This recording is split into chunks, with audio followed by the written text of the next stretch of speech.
June 4, 1942, 10:24 a.m. Pacific Ocean, 240 nautical miles northwest of Midway Atoll. Lieutenant Commander W.W. McClusky looked down from 14,000 ft and saw what 4 Japanese aircraft carriers steamed below him in perfect diamond formation. Their flight decks were packed with armed aircraft, fuel lines snaking across wood planking, ordnance carts positioned beside waiting bombers. Every plane was being prepared for launch. The carriers were at their most vulnerable state possible. This was not supposed to happen. McClusky had spent the past 2 hours searching empty ocean, his fuel gauges dropping toward zero, 32 dive bombers following him toward what seemed like certain failure. The Japanese fleet was not where intelligence had predicted. His squadrons from Enterprise and Hornet had become separated. Torpedo Squadron 8 had already been annihilated. Every plane shot down. Only one man surviving. The American attack was falling apart. But McClusky had made a decision 30 minutes earlier that would change the course of the Pacific War. When he reached the expected intercept point and found nothing but empty water, he did not turn back.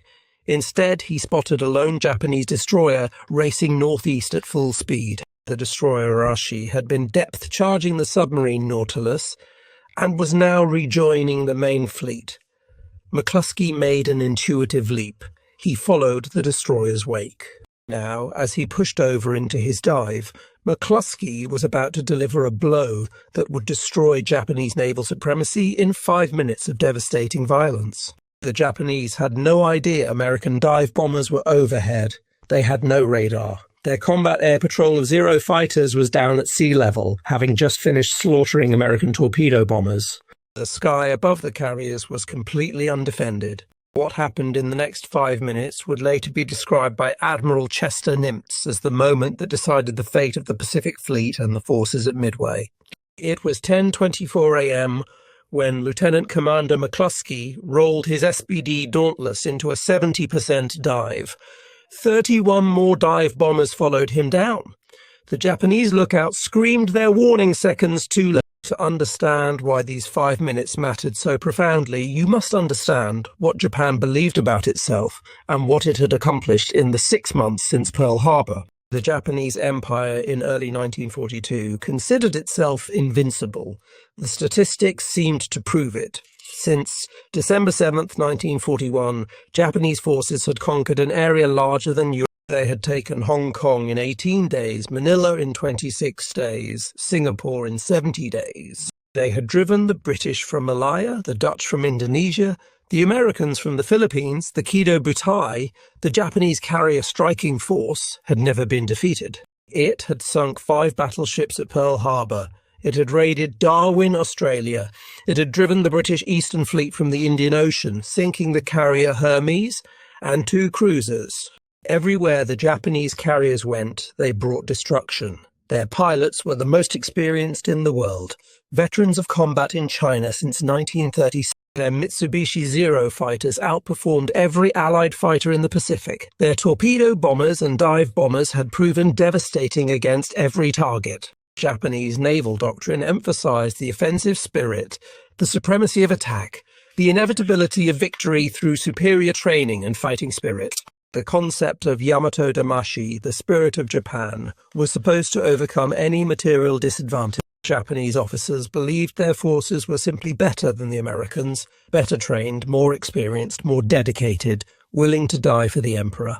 Admiral Isoroku Yamamoto, commander of the combined fleet, had designed the Midway operation to finish what Pearl Harbor had started. The plan was elegant in its ambition. A diversionary attack on the Aleutian Islands would draw American attention north. Then the main force, the most powerful fleet Japan had ever assembled, would strike Midway and lure the American carriers into a decisive battle. The Japanese would crush them with overwhelming force. The numbers seemed overwhelming. Yamamoto had assembled over 200 ships for the Midway operation. 4 fleet carriers, 2 light carriers, 11 battleships, 16 cruisers, 46 destroyers, 15 submarines. The carriers are Akagi, Kaga, Soryu, and Hiryu carried 248 aircraft, the most experienced naval aviators in the world. The battleship Yamato, flagship of the combined fleet, displaced 72,000 tons and carried 9 18-in guns, the largest naval rifles ever. Against this armada, the Americans could muster 3 carriers, 8 cruisers, 15 destroyers. The carrier Yorktown had been damaged at Coral Sea and should have required 3 months of repair. Pearl Harbor Navy Yard mechanics had patched her in just 3 days, good enough for one more battle. The American force was outnumbered in every category except one. They knew the Japanese were coming. Commander Joseph Rocheport and his team of Coderikas at Station Hypo in Pearl Harbor had cracked the Japanese naval code. They knew the target was Midway. They knew the date was June 4th. They knew the composition of the Japanese force and their approach route. Admiral Nimitz had positioned his carriers northeast of Midway, hidden and waiting, but knowing the enemy was coming did not guarantee victory. The American attacks on the morning of June 4th had been disastrous. Marine fighters from Midway had been slaughtered by Zeros. Army B-17 bombers attacking from high altitude scored no hits. Marine dive bombers pressing home their attacks were the 5 dams shot down in flames. Torpedo bombers from all 3 American carriers attacked separately without fighter escort, without coordination. Torpedo Squadron 8 from Hornet. All 15 planes were destroyed. Only Ian and George Gay survived floating in the Pacific, watching the battle rage around him. Of 41 American torpedo bombers that attacked the Japanese carriers, only 6 returned to their ships. Not one scored a torpedo hit. The attack seemed suicidal and futile. Japanese Zero fighters dove from above, their 20mm cannon ripping apart the slow, obsolete TBD Devastators. Anti-aircraft fire filled the sky with black bursts. American torpedoes, plagued by defects, ran under their targets or failed to explode. On the bridge of the carrier Akagi, Commander Mitsuo Fuchida watched the American attacks with contempt mixed with respect. Fuchida had led the Pearl Harbor attack. He had commanded the air group that destroyed Battleship Row. He understood combat aviation as well as any man alive.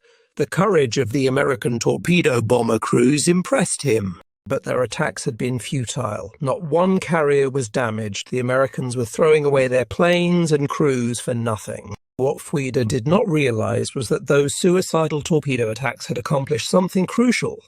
They had pulled the Japanese combat air patrol down to sea level.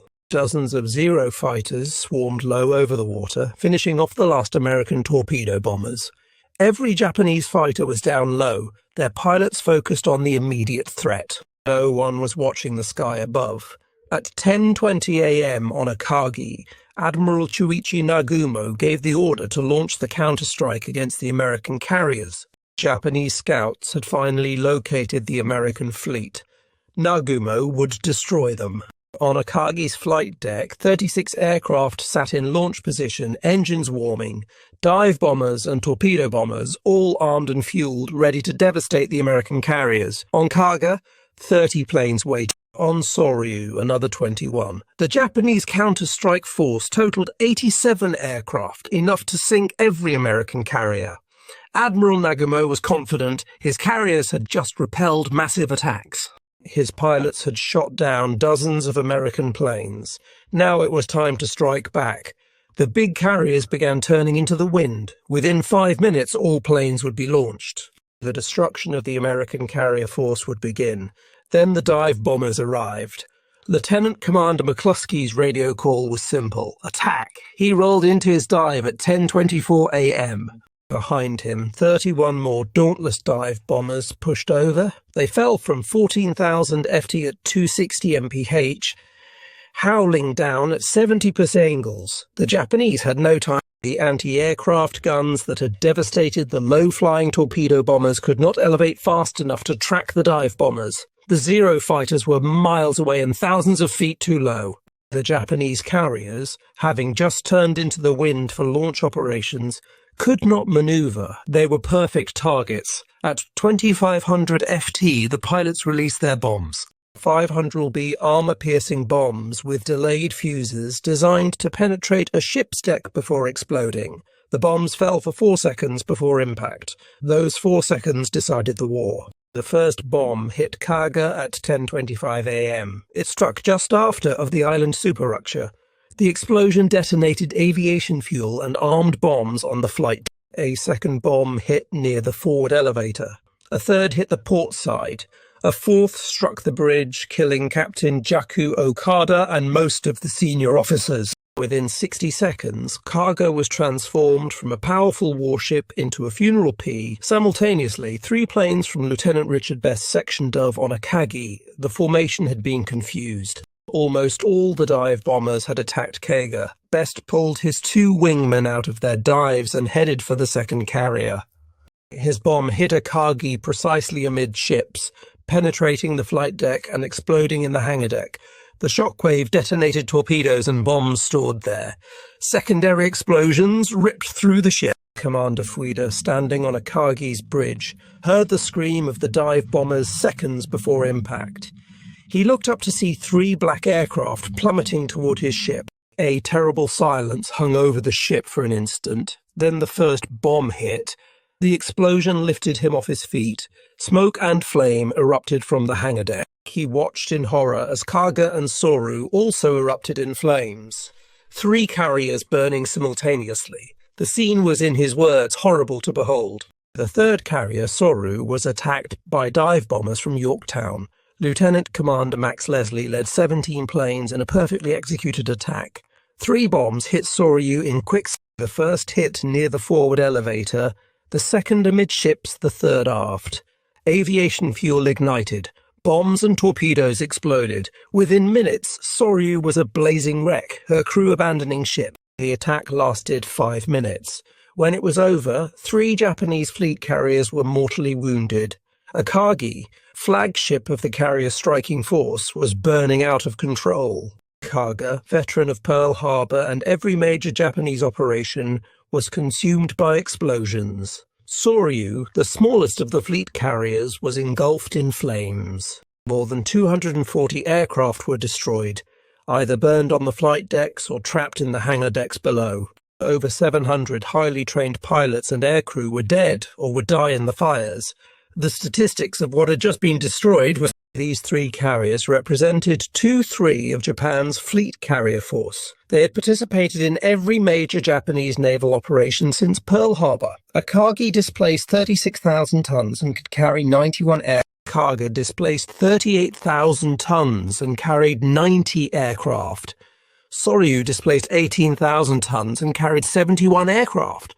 Together, they had been the core of Japanese naval air. The pilots and aircrew lost in those 5 minutes could not be replaced.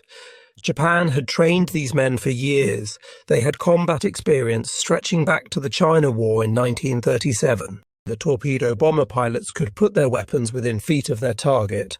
The dive bomber pilots could hit moving ships from 12,000 ft. The fighter pilots had destroyed Allied aircraft over China, Pearl Harbor, the Philippines, the Dutch East Indies, Sun. This was not just equipment burn. This was institutional knowledge, accumulated skill, irreplaceable experience going up in flames.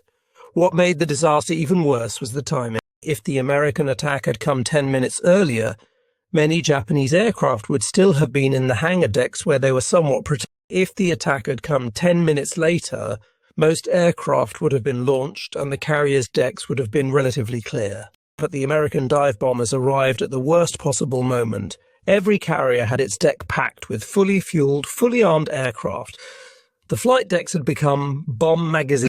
Admiral Nagumo, shaken by the explosion, attempted to maintain command from Akagi's bridge, but fires were spreading. Smoke filled the bridge. At 10:46 a.m. he abandoned ship, climbing down a rope to escape the flames. His staff followed. They transferred to the light cruiser Nagara. From there, Nagumo could only watch as his striking force burned. On Akagi, damage control parties fought desperately. Captain Tairo Aoki remained on the bridge trying to regain control of his ship, but the fires could not be contained. Explosions rocked the carrier as aviation fuel and ordnance detonated. The hangar deck became an inferno. Men trapped below decks died in the flames or jumped into the sea. The air officer looked back at Fuchida and said they would not be able to stay on the bridge much longer. Fuchida, already injured from an appendectomy before the battle, could only watch as the carrier that had carried the attack to Pearl Harbor died. 267 men perished aboard Akagi. Kaga's fate was similar. The multiple bomb hits had created fires that raged out of control. The carrier's damage control systems had been designed for single hits, not multiple simultaneous. Water mains ruptured. Power failed. Communications between decks were cut. Men fought fires with no water, no power, no coordination. The ship's list increased as water flooded lower compartments. By afternoon, the order was given to abandon ship. 81 men died aboard Kaga. Soryu suffered the fastest death. Captain Ryusaku Yanagimoto refused to leave his ship. His executive officer and others begged him to abandon the burning carrier. He refused. He would go down with his ship. Soryu's hull was relatively thin compared to the larger carriers. The fires burned through bulkheads more quickly. The ship developed a severe list. At 7:13 p.m. on June 4th, Soryu rolled over and sank, taking Captain Yanagimoto and 71 crewmen with her, but one Japanese carrier remained. Hiryu had been several miles north of the other three carriers during the American attack. She escaped the devastation. Rear Admiral Tamon Yamaguchi, commanding Hiryu, immediately prepared a counterstrike. At 10:50 a.m., while the other three carriers burned, Hiryu launched 18 dive bombers escorted by 6 Zeros. At 1:30 p.m., these aircraft found and attacked Yorktown, scoring 3 bomb hits that set her afire and knocked out her boilers. Hiryu launched a second strike at 2:30 p.m. 18 torpedo bombers escorted by 6 Zeros found Yorktown at 2:45 p.m. and scored 2 torpedo hits. The damage was catastrophic. Yorktown took on a severe list at 300 p.m. Captain Elliot Buckmaster ordered abandoned ship. The carrier that had been patched up in 72 hours that had contributed dive bombers to the strike that destroyed 3 Japanese carriers was now dead in the water, but American revenge was swift. Scout planes from Yorktown located Hiryu. At 5 o'clock p.m., dive bombers from Enterprise attacked. 24 Dauntless bombers dove on the last Japanese carrier. 4 bombs hit Hiryu. 2 near the forward elevator, 2 amidships. The bombs started fires that quickly spread. Aviation fuel ignited. The hangar deck became a mass of flames. By 6:30 p.m., Hiryu was burning out of control. Her flight deck, a twisted mess of burning metal. Admiral Yamaguchi refused to leave his flagship. He and Captain Tomoko Kaku stayed aboard the burning carrier, preferring death to the dishonor of survival after defeat. At 2:30 a.m. on June 5th, Hiryu was scuttled by torpedoes from Japanese destroyers. Yamaguchi and Kaku went down with their ship along with 392 officers, and the scope of the Japanese defeat was almost incomprehensible. In one day of battle, Japan had lost 4 fleet carriers, all 4 veterans of Pearl Harbor. Akagi, Kaga, Soryu, and Hiryu were gone. With them went 248 aircraft and approximately 3,000 men, including many of the Imperial Navy's most experienced pilots and aircrew. The striking force that had dominated the Pacific for 6 months had been annihilated. The psychological impact was shattering. Japanese naval officers had believed their training, their experience, their fighting spirit made them invincible. They had conquered half the Pacific in 6 months. They had never been defeated in a major fleet engagement, and now, in one morning, the core of their carrier force had been destroyed by a numerically inferior American fleet. Commander Fuchida, recovering from his broken ankles aboard the destroyer that rescued him from Akagi, understood immediately what had happened. Japan had lost the war, not the battle, but the war. The margin of naval air superiority that had enabled Japan's conquests was gone. The experienced pilots who could not be replaced were dead. The carriers that required years to build were at the bottom of the Pacific. Japan would never recover from this single day of losses. The contrast with American losses was stark. The United States lost 1 carrier, Yorktown, which was already damaged and should not have been in the battle. The destroyer Hammond was sunk by a Japanese submarine while conducting salvage operations on Yorktown. Total American aircraft losses were 147 planes. Total personnel losses were 307 men. The exchange ratio was catastrophic for Japan. 4 carriers for 1, 248 aircraft for 147, approximately 3,000 men for 307. The real difference was industrial capacity. The United States could replace its losses. Japan could not. Yorktown was one of 7 American carriers in commission. 2 more, Essex and Independence, would be commissioned before the end of 1942. By the end of 1943, the United States would commission 13 fleet carriers and 9 light carriers. By the end of the war, the United States Navy operated over 100 carriers of all types, including fleet carriers, light carriers, and escort carriers. Japan could not match this production. Japanese shipyards could build perhaps 1 carrier per year under ideal conditions. The industrial base was too small, the resources were limited, the skilled labour was in. Japan had begun the war with 6 fleet carriers and 4 light carriers. After Midway, 4 of the fleet carriers were gone. The 2 fleet carriers damaged at Shikaku and Zuikaku would not return to service for months. Japan's carrier force was crippled. The pilot losses were even more devastating. Japanese naval aviation training took years to produce combat-ready pilots. The standards were extremely high. The washout rate was severe. Japan had perhaps 1,500 highly trained carrier pilots at the start of the war. After Midway, perhaps 1,000 remained, and the training pipeline could not produce replacements fast enough. By 1944, Japanese carrier air group hoops would be filled with minimally trained pilots flying obsolete aircraft against American pilots with hundreds of hours of training in the most advanced aircraft in the world. Admiral Yamamoto, commanding from the battleship Yamato, hundreds of miles away, received the news of the disaster in dispatch. He had assembled over 100 ships for the Midway operation, the most powerful fleet Japan had ever sent to battle. He had planned to annihilate the American carrier. Instead, his own carrier force had been destroyed. At 2:55 a.m. on June 5th, Yamamoto issued the order to abandon the Midway operation and withdraw. The invasion fleet turned for home. The withdrawal was humiliating. The landing force that was supposed to occupy Midway never got close. The battleships that were supposed to bombard the island into submission never fired a shot. The submarines that were supposed to intercept the American carriers were out of position. The diversionary attack on the Aleutians accomplished nothing except the occupation of 2 barren islands that Japan would abandon a year later. American forces on June 6th, dive bombers from Enterprise and Hornet found the heavy cruisers Moami and Mikuma. Both ships had collided during the chaotic night withdrawal. Mikuma was slowed to 12 knots. The American dive bombers attacked repeatedly. Mikuma was hit by 5 bombs and sank that afternoon. Mogami was heavily damaged but survived. The cruiser would spend a year under repair. The Battle of Midway was over. The strategic consequences were immediate and permanent.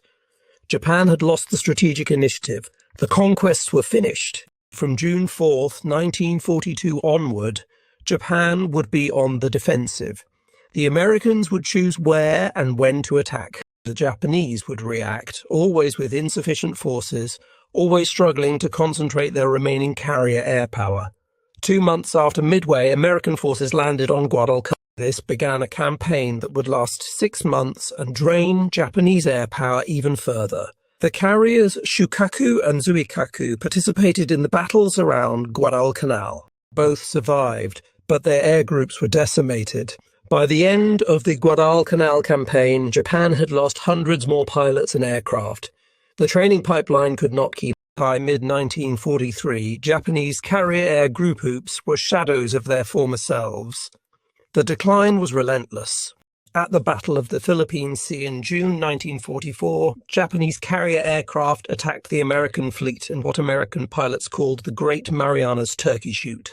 Over 300 Japanese aircraft were shot down in a single day. The pilots flying these missions had minimal training, minimal experience. They flew into concentrated anti-aircraft fire and were intercepted by American fighters directed by radar. The slaughter was by October 1944, when the Japanese carrier force made its final appearance at the Battle of Leyte Gulf, the carriers were empty shells. They carried few aircraft and had no experienced pilots to fly them. The carriers were used as decoys, sailing north to draw American attention while Japanese battleships attempted to attack the invasion beach. The decoy worked. Admiral William Halsey took the bait and chased the Japanese carriers north. but American escort carriers and destroyers stopped the Japanese battleships. The carriers that had been decoys were sunk by American airstrikes. It made no difference. They had no aircraft to launch. The path from Midway to Japanese defeat was clear and inevitable. Without carrier air superiority, Japan could not defend its conquered territories. Without the territories, Japan could not access the resources, especially oil, that sustained its war machine. Without resources, industrial production declined. Without industrial production, the military could not replace losses. The spiral was irreversible. Lieutenant Commander McClusky's decision to continue the search when his fuel was running low, to follow the destroyer Arashi's wake, to attack at precisely the moment when the Japanese carriers were most had set this spiral in motion. Admiral Nimitz later stated that McClusky's judgment decided the fate of the carrier task force and the forces at Midway.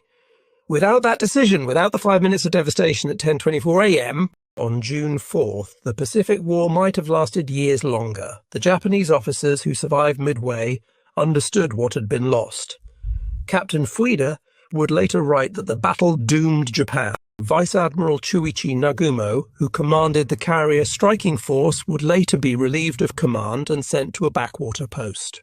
He committed suicide in July 1944 during the battle for Saipan rather than face capture. Rear Admiral Taman Yamaguchi, who went down with Hiryu, was considered one of the most brilliant officers in the Imperial Navy. His death deprived Japan of a leader who might have salvaged something from the disasters that followed. For the American pilots who participated in the battle, the victory was bittersweet. Torpedo Squadron 8 had been annihilated. Only Enan George Gay survived from 15 crews.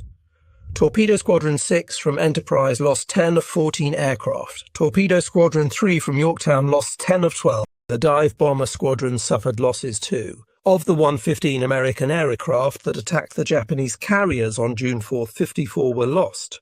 The cost of victory, but the pilots who survived knew they had accomplished something extraordinary. Lieutenant Commander McClusky, wounded in the shoulder by Japanese fighters during his escape, made it back to Enterprise with less than 5 gallons of fuel remaining.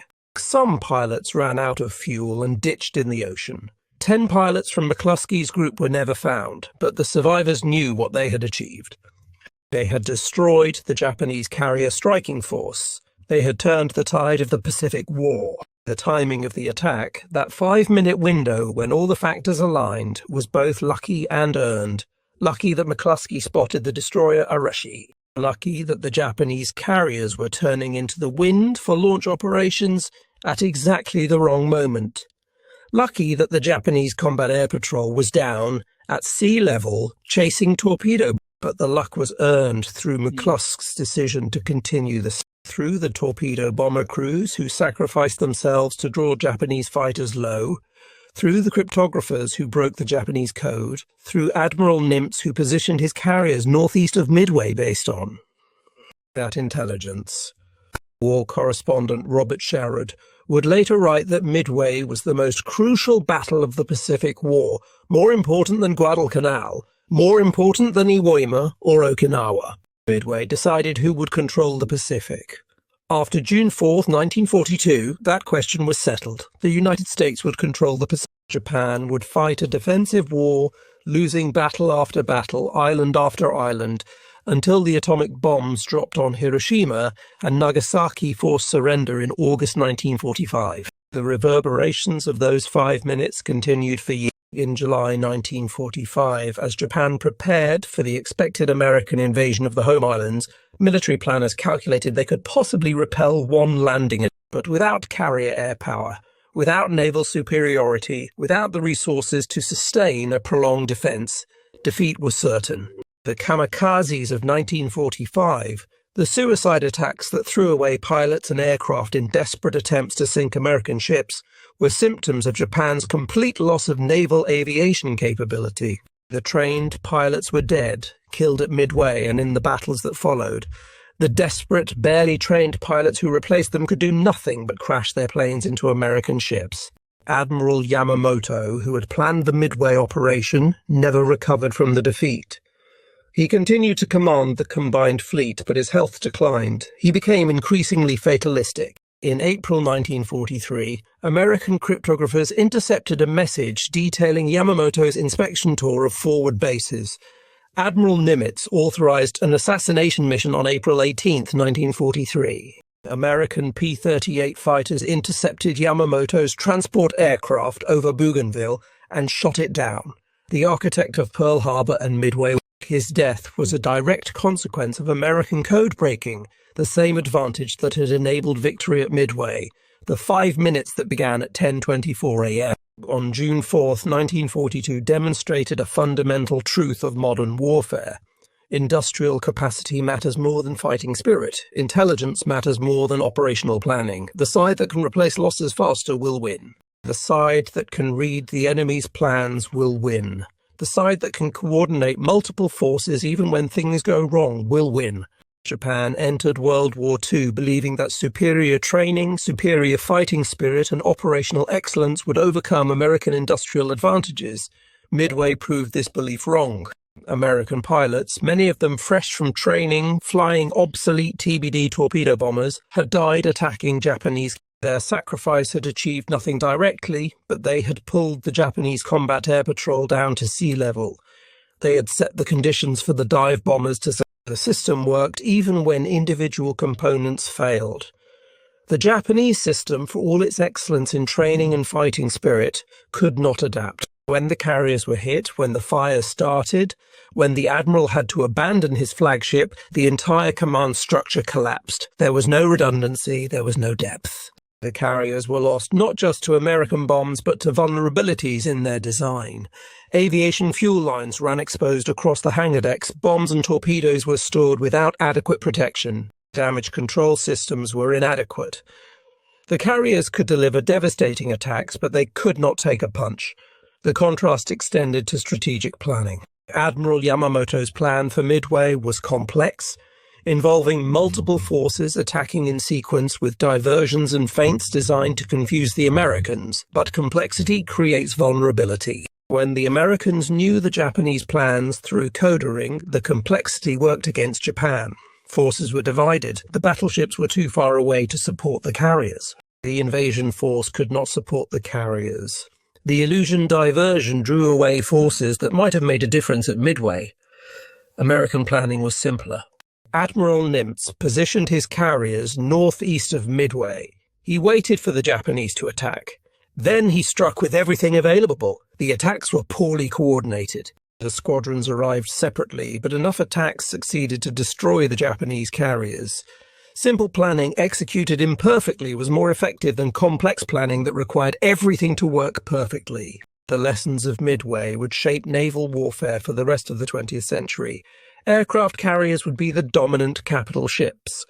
Battleships, for all their armour and firepower, were obsolete. The carrier that could launch airstrikes from hundreds of miles away would control the seas. The nation that could build carriers faster than they could be sunk would win naval wars. The United States built 115 carriers during World War II. Japan built 25. That ratio decided the Pacific War. The dive bomber pilots who attacked the Japanese carriers on June 4, 1942 could not have known they were participating in a hinge moment of history. They were focused on hitting their targets, on surviving the anti-aircraft fire, on making it back to their Lieutenant Commander McClusky, wounded and flying a plane full of bullet holes, worried about whether he had enough fuel to reach Enterprise. Lieutenant Richard Best, who had pulled out of his dive on Kaga to attack Akagi instead, worried about Japanese fighters pursuing him. Lieutenant Commander Max Leslie, who led the Yorktown dive bombers against Soryu, worried about the planes he had lost. But historians would later recognize that these men, in 5 minutes of combat, had accomplished what armies fighting for years could not. They had broken the back of Japanese naval power. They had shifted the momentum of the Pacific War. They had created the conditions for Allied victory. Admiral Nimitz would later write that the war might have lasted 3 more years without the victory at Midway. 3 more years of combat, 3 more years of losses, 3 more years of suffering. The Japanese pilots who died in the flames aboard Akagi, Kaga, Soryu, and Hiryu were as skilled and dedicated as any aviators in history. They had trained for, they had combat experience few could match. They had executed flawless attacks on Pearl Harbor, Darwin, Sun, but on June 4th, 1942, they were caught on the decks of their carriers.